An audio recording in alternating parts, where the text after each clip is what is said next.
What's up? What's happening? What's going on? We got a video for you today. The Trickster is a class that I love very much, even though it's not the meta. For a while now though, Trickster has received a lot of hate due to the bugs that surround it and because it's not meta, and that makes me very sad. The Trickster, in my opinion, is one of the most fun classes to play because it rewards an aggressive, high risk, high reward play style, and it's got a decent skill ceiling too. So what we got for you today is me showing you how you can make Trickster succeed in a group environment and even double carry CT15's gold for your friends if you want to help them out. I'm normally doing these types of carries live over at Twitch, so go ahead on over, drop it a follow. Usually I'm live on the weekday evenings and afternoon on the weekends. To answer a quick question, why don't you use Time Rift? Well, because Ash, Freeze, and other similar effects, they negate the benefit you get from Time Rift effect. Basically, if they're not floating, you're not getting anything from it that you normally would get for the bonuses. If you're looking for a solo build for Trickster, go ahead and check out my budget bleed build. I've gotten a lot of comments from people on both that have come into my stream and just on YouTube comments saying that they've really had a lot of success with it in farming CT15 golds in order to farm that meta gear. That video is going to be right here.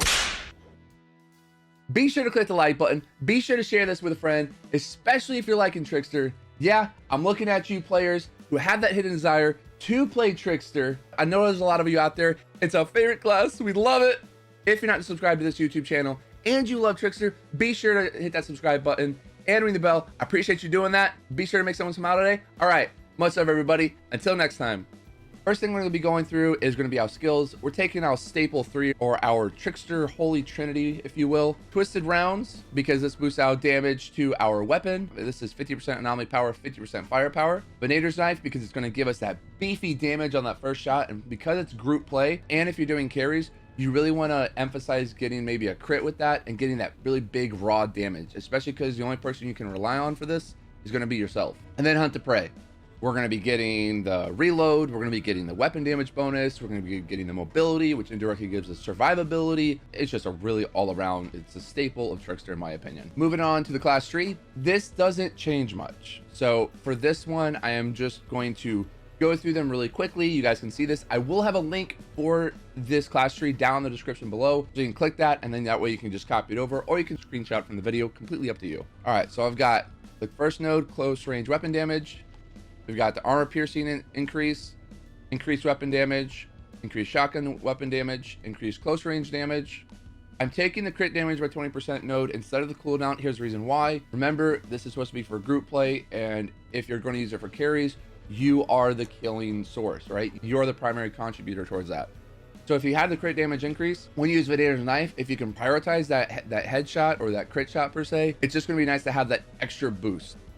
Close range weapon damage. Then we're going to take increased weapon damage on activation of Venator's Knife. That's why we take this one. This will give us increased weapon damage when we use Hunt to Prey. Then we've got more increased armor piercing. Then we have the increased damage if you're behind the target. Comes in handy with Hunt to Prey. Then we take both nodes of both close range and extra weapon damage here. Again, you are the killing source in group play. You want to have it. Then the more weapon damage. Take some cooldown for that Hunt to Prey. If you're all the way going into it, skill tree and your gear, I think you can get it down to 4.7 or 4.9 seconds, something like that. The extra 20%, so now we're at 40% weapon damage if you're behind the target. The increased damage against elites, you just always want to have it. Increased mag size, increased shotgun damage, and then for each enemy in close range, increase your weapon damage. You're going to be in close range a lot, so this is just a gimme. Very, very staple skill tree, or very, very staple class tree for Trickster firepower builds. It doesn't really change much outside of a couple nodes. Now getting to our stat priority. Our stat priority is going to be bonus firepower, close range damage, and cooldown reduction. Again, you want to use Hunt to Prey as much as you can for this, so prioritizing that close range damage is honestly going to be really nice, more so than the skills life leech. But like I've said, skills life leech, if you have a couple pieces with it, it's not the end of the world. You will be fine. Going into the weapon itself, our primary weapon will be again the death shield. It's just the go-to for Tricksters right now in the state that they're in with firepower. So we're going to be having Fortress and Dark Sacrifice on this. This just gives us a lot of damage in this regard. Now onto the mods. For a non-class, we're going to be using Sharp Eye, Bloodlust, Captain Hunter, Buckshot Shells, Stare into the Barrel, Personal Space, and Mitigation from Death. For the class, we're going to be doing Instant Reload, Ammo Bargain, and Dance of Death. Now, before anyone says anything, because I know that the Dance of Death is a cooldown reduction, I would like to switch this out, and do switch it out sometimes, to Radiation Jump, for the vulnerability on target, depending on what the group looks like. If you're playing with a group of friends and you have a debuff pyro, for example, right? It's all right if you don't take it. You know what I mean? Get the cooldown reduction so you can get more weapon damage bonus, getting more damage out, etc., etc. For me, it's more instantaneous than having it be like static throughout the run. So it's more of like an up down. Now, if you're doing carries, switch this up. If you're carrying a couple of people that are a lot weaker, you're probably gonna want to take the vulnerability, because it's gonna help you get those elites down, and those are gonna be the ones that are gonna be your biggest problems, especially the beefy boys. So for gear, I'm gonna go through the gear and show you guys how I have this set up. This is using the Dance of Death method. For the helm, God roll stats, I've got Sharp Eye and Bloodlust on it. I noticed Bloodlust gets rolled on helms a lot. I don't know if that's probably just coincidence, but it's just a little thing that I've noticed. No, that's not me saying it's a guaranteed to do that, but for me, I've noticed that the helm just rolls with it. For the chest, I'm using the Ugake's chest. The reason being is because it already has Dance of Death on it, so all I gotta do is slap on ammo bargain. I would like to find a chest that already has Dance of Death and Radiation Jump on it, so that way I can actually get God rolled stats, because the healing received is really giving me nothing. It's not the end of the world though, because when I do kill targets in close range, it does help that out.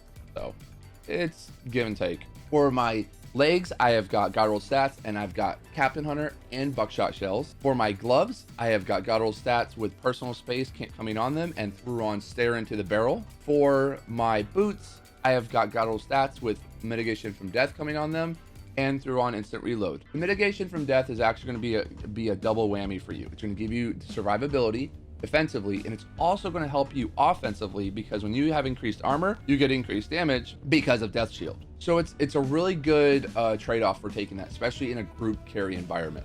Let's go into the play style of this. All right, now, yes, this can double carry, right?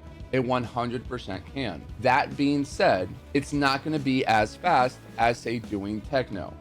Okay, so I don't want anyone getting the impression that I'm saying that Trickster is the new carry meta or the new group meta, etc., etc. It is the underdog of the four, unfortunately, and that's just because you've got the bugs surrounding it. You can't kill things when they're spawning in, like Techno can, or Devastator, or Pyro. You also have the issue with the fact that, say, for the firepower people, which is mainly Trickster and Techno's got range on you. He can shoot them from across the map, because the assault rifle range before your damage drops off is just absolutely insane. We're shotgun guys. We got to be up in their face. There's a lot of things going against us in that regard. That does not mean that you cannot double carry or play this in a group environment. You absolutely can. I do it all the time, like I said. And if you ever want to see it, if you want to stop by the Twitch, go ahead and do that.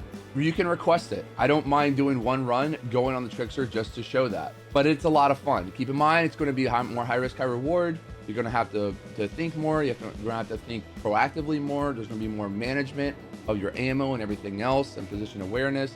There's a lot more that's going to be going into it in order to do it. But it is really rewarding and satisfying when you do. That kind of goes into my little playstyle. It's going to require some micromanagement of both your ammo and your buff. You want to make sure you are using the timer of the expedition kind of as like a helper for you keeping track of that. With you being either the carry or being in the group environment, you want to make sure your damage is being maximized. It has a maximized output as much as possible. So you really want to micromanage that stuff. If you drop rounds, it's going to be a pain. The rotation for this, kind of in a nutshell, you're going to throw Venator's Knife, and then you're going to do Hunt the Prey on the big beastie, and then you're going to delete the big beastie. It kind of goes without saying that Twisted Round should already be up. If it's not, then make sure it's active. When you do teleport though, and you go to the big beastie, attempt to aim for the crit spot. You'll get more damage, and it will help you being the primary source of damage in this situation. So when you get that first big shot on there, and if you can crit it, that's when you can hit up pretty high.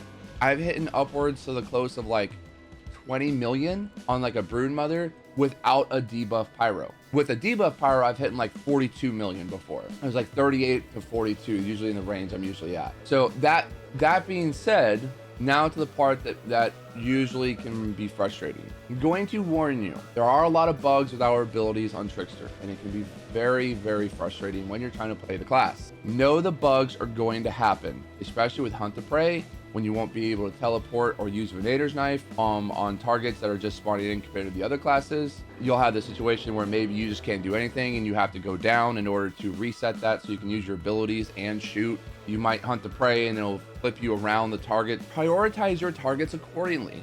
Don't just go in there willy-nilly like you're Rambo with a shotgun. That would be my best advice in order to get away from that. If you're not subscribed to this YouTube channel and you love Trickster, be sure to hit that subscribe button and ring the bell. I appreciate you doing that. Be sure to make someone smile today. All right, much love, everybody. Until next time.